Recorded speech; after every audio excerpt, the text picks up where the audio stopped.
Yo tout le monde, c'est Suisse Motoboy, j'espère que vous allez bien. Aujourd'hui, on essaye la Kawasaki Eliminator 500.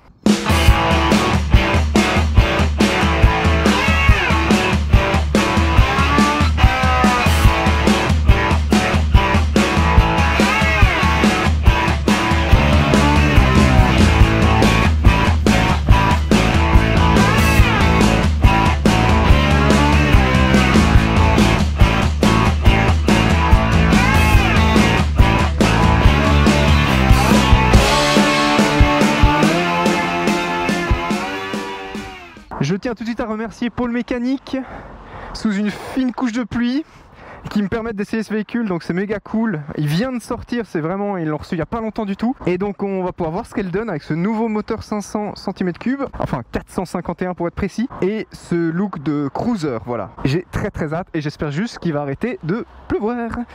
Surtout qu'il pleut bien là. En tout cas merci Pôle Mécanique. Bon, c'est parti.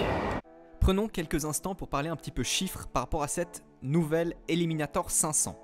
Alors il s'agit d'un bicylindre de 451 cm3 qui développe 33,4 kW ou 45 chevaux à 9000 tours minute et 42,6 Nm de couple à 6000 tours minute. A savoir que si on compare à la 400, donc soit la Z400 ou la Ninja 400 de 2023, et bien en termes de chevaux, on a aussi ces 45 chevaux mais à 10 000 tours minute. Et en termes de Nm de couple, on en a 37 à 8000 tours minute. Donc c'est juste pour vous expliquer comme on y gagne vraiment à passer à cette 500. Au niveau des freins, elle a un simple disque à l'avant de 310 mm à double étrier piston parallèle.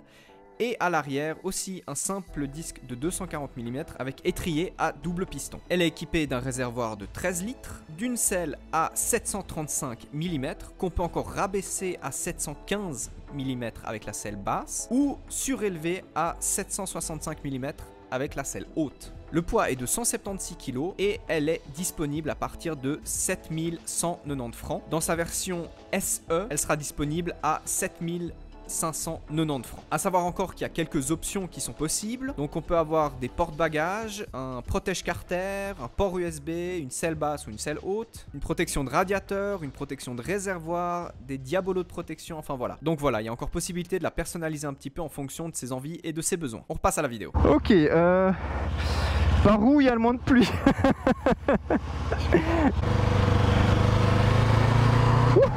Ok, alors j'en profite tout de suite parce que j'ai le temps vu que ça roule pas. Au niveau de la hauteur de selle, on est vraiment pas haut, donc c'est une vraiment bonne moto. Enfin je touche des deux côtés parfaitement par terre, avec même un petit côté genou plié pour moi, à 1,70 m je fais. Donc vraiment je pense que ça peut vraiment être une bonne moto pour les gens où la taille ça compte, voilà. En plus, ce qui est très bien, c'est que oui, elle a un look de cruiser, mais au niveau de la position, et c'est le deuxième truc qui est, je trouve, très bien pensé, c'est qu'en général les cruisers, tu as les pieds qui sont vers l'avant, et sur cette moto là, eh ben tu es bien droit. Tu as plus une position comme un roadster, ce qui rend la conduite plus simple. Souvent le risque chez les cruisers, c'est que en ayant les pieds devant et le guidon potentiellement qui est assez long, avec en plus un réservoir comme celui-ci qui est assez long, c'est de se retrouver avec un corps en C et le dos qui fait un C, et franchement c'est pas agréable du tout. Là moi j'ai le dos bien droit, je suis un peu penché sur l'avant, c'est top. Pour vous dire, comme elle est neuve, il y a encore le plastique de protection du compteur vitesse. Nous on teste du full neuf. Par contre, si on pouvait éviter qu'il pleuve pendant tout l'essai, ça m'arrangerait quand même pas mal. J'ai voulu commencer à essayer de faire des essais un peu tôt dans la saison parce qu'on est qu'en mars, au moment où je filme ça, mi-mars. Voilà, bon bah, il y a un peu plus de risque qu'il fasse moche et ça n'a pas loupé chez moi. C'est sûr que c'est pas les meilleures conditions quoi. Après c'est une 500, donc voilà, pas de stress, ça se roule picobello. Franchement, alors, je suis vachement étonné. Je trouve, au niveau des jambes, t'es peut-être un poil resserré. C'est peut-être un peu proche, tu as les jambes assez vers le haut, c'est pas gênant, c'est juste vraiment une question d'habitude, hein. Là ça me fait bizarre parce que j'ai plus l'habitude d'avoir une position aussi resserrée avec les jambes, mais en fait elle retombe très bien, c'est très naturel je trouve. La selle, et ça je tiens à le dire parce que très certainement que chez ces deux sœurs, la Ninja 500 et la Z500, ce ne sera pas le cas, la selle elle est perle là, franchement c'est un... t'as vraiment un petit coussinet, donc c'est très agréable. J'aime beaucoup la sensation. Et puis surtout, voilà, la position, je trouve que naturellement, tu optes pour une position très droite, donc c'est très cool. Donc voilà, comme j'ai sous-entendu, c'est vraiment la version sœur de la nouvelle Z500 et aussi de la nouvelle Ninja 500. Et Kawasaki, je trouve qu'ils ont frappé un très bon coup avec ce modèle là, parce que déjà ils en avaient pas dans la gamme, ils avaient juste la Vulcan S, mais là tout de suite tu as besoin de brider le véhicule. Et la Vulcan S, c'est vraiment plus un cruiser où tu as les pieds vers l'avant, etc. Et donc une position un poil moins agréable à l'utilisation. Enfin bon, voilà, c'est toujours chacun à ce qu'il préfère, mais là voilà, ici on a vraiment plus une position qu'on a l'habitude de voir sur des motos. Et je crois que j'ai réussi à trouver l'endroit où c'est sec. J'aime beaucoup, c'est des bonnes choses ça. Bon, le guidon est assez resserré. Je suis pas le premier fan des guidons très serrés, mais le fait est que ça se conduit parfaitement, il n'y a aucun souci. Ok, alors c'est un petit peu dur sur les suspensions. Je m'attendais pas une seconde à avoir un canapé. On est sur une moto à deux, donc souvent elles sont un peu tape-cul, voilà. C'est pas gênant du tout, là c'était vraiment sur chantier, sinon vraiment rien à redire. Mais voilà, si vous roulez sur des chantiers, c'est tape-cul. Ce qui est très intéressant avec ce nouveau moteur, avant ça, alors des Eliminator, il n'y en avait pas. C'est-à-dire que c'est un ancien modèle chez Kawasaki qui portait déjà ce nom et qui a donné ce nom à celle-ci.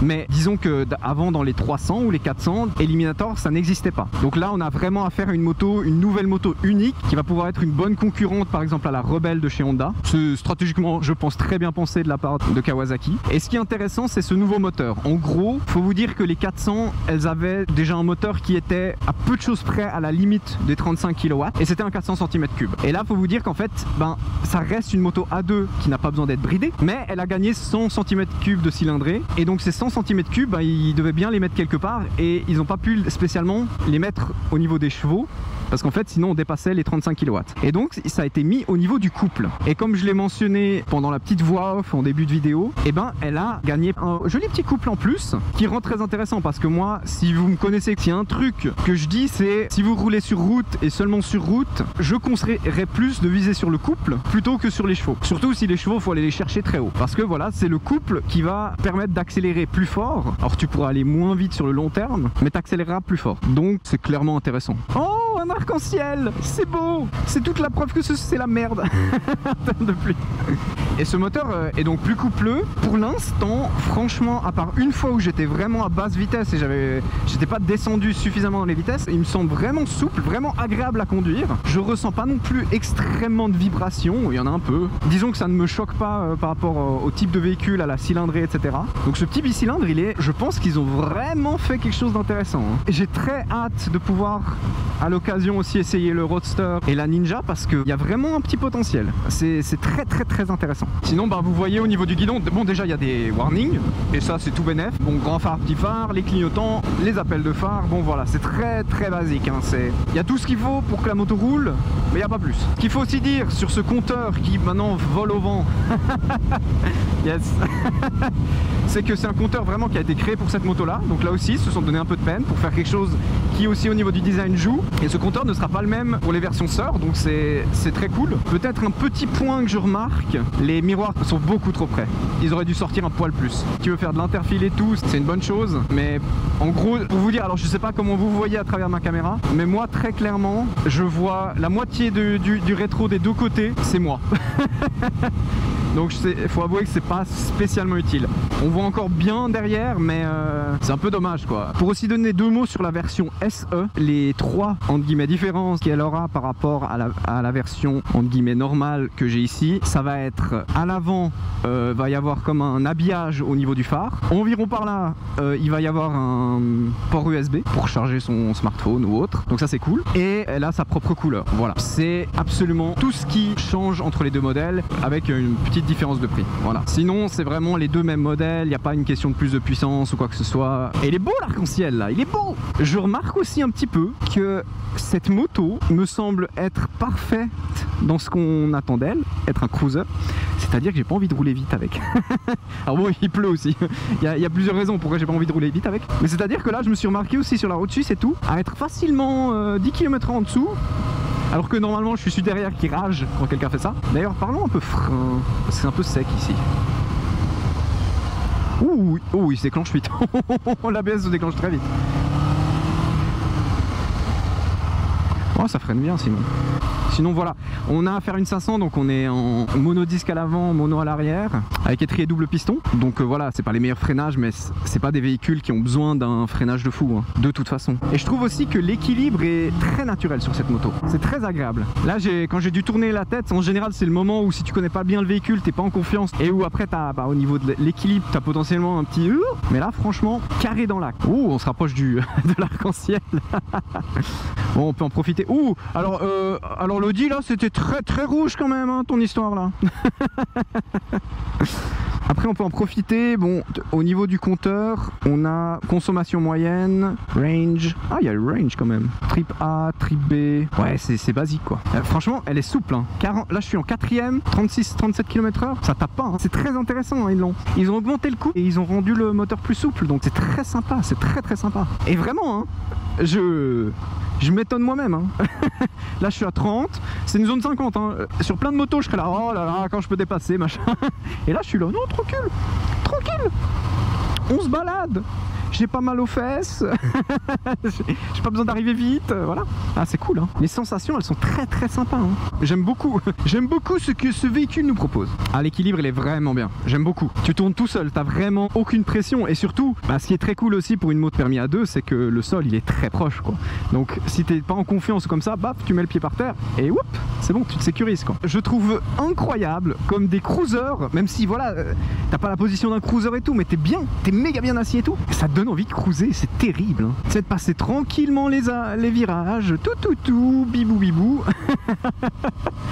Je trouve ça incroyable. C'est comme si le mindset allait avec la moto. C'est comme si tu conduis une moto et ça te donne le mindset avec, tu vois. Mais c'est un peu ça. Hein. C'est sûr que quand t'es sur une sportive, t'as juste une envie, c'est d'envoyer full gaz, quoi. Là vraiment, je suis ma petite balade, méga agréable. Ah, je kiffe, hein, je kiffe. Alors, j'aime beaucoup. J'aime beaucoup. On va tester encore avec le poids. En tant que photographe, c'est toujours bien. Oh, elle est légère. Elle est légère. J'en attendais pas moins, mais elle est très légère. Puis voilà ce que je disais avec les repose-pieds. Vous voyez, là, ils sont à cet endroit-là. Donc, c'est très axé comme on pourrait avoir un Roadster ou comme ça. Alors que si la Vulcan, alors bon, c'est pas le même moteur, mais au niveau de la Vulcan, elles sont approximativement ici. Donc on voit la différence qu'il peut y avoir en termes de position entre être comme ça ou être comme ça. Puis après, voilà, le pot, il est gros. Mais au moins, ils ont donné de la peine d'essayer de le mettre un peu de la même couleur que la moto. Donc là aussi, c'est très sympa. C'est vrai que ça, c'est un petit point négatif. On voit que c'est fait proprement et tout, hein, mais c'est vrai qu'il y a 2-3 câbles qui traînent peut-être un petit peu trop, voilà, qui sont un peu trop visibles.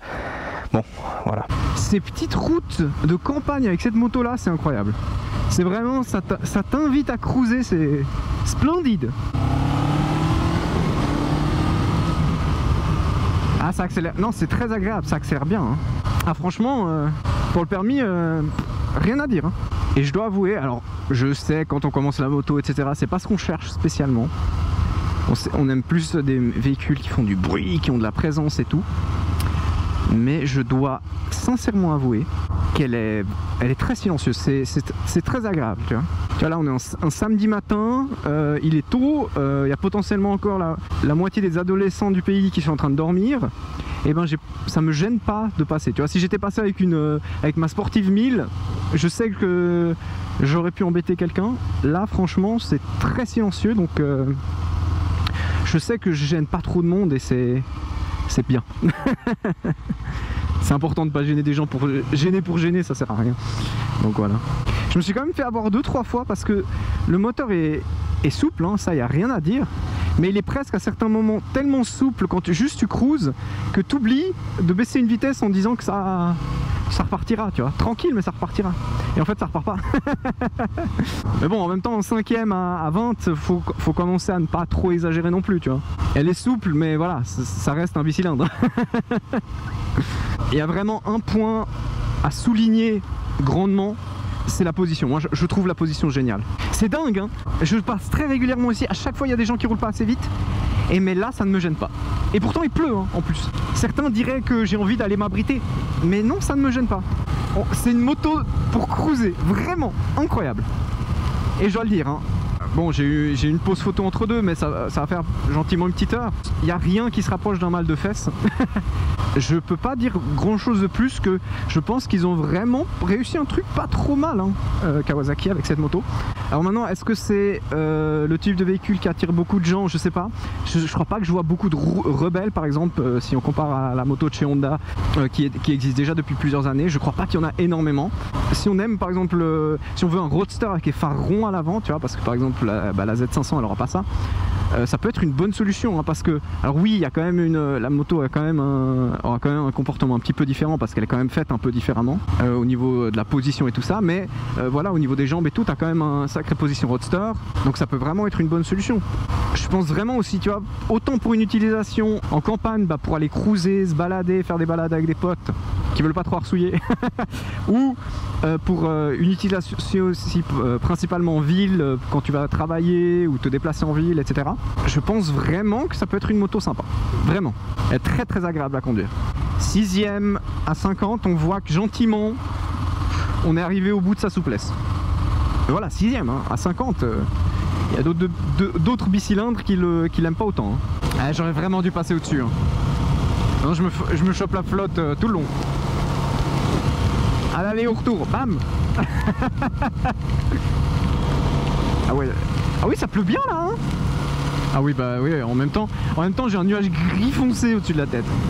Bon, pour résumer, parce qu'on est bientôt de nouveau au garage, puis bon, en même temps on a pris assez de pluie, je pense. Mais franchement, bonne surprise cette moto.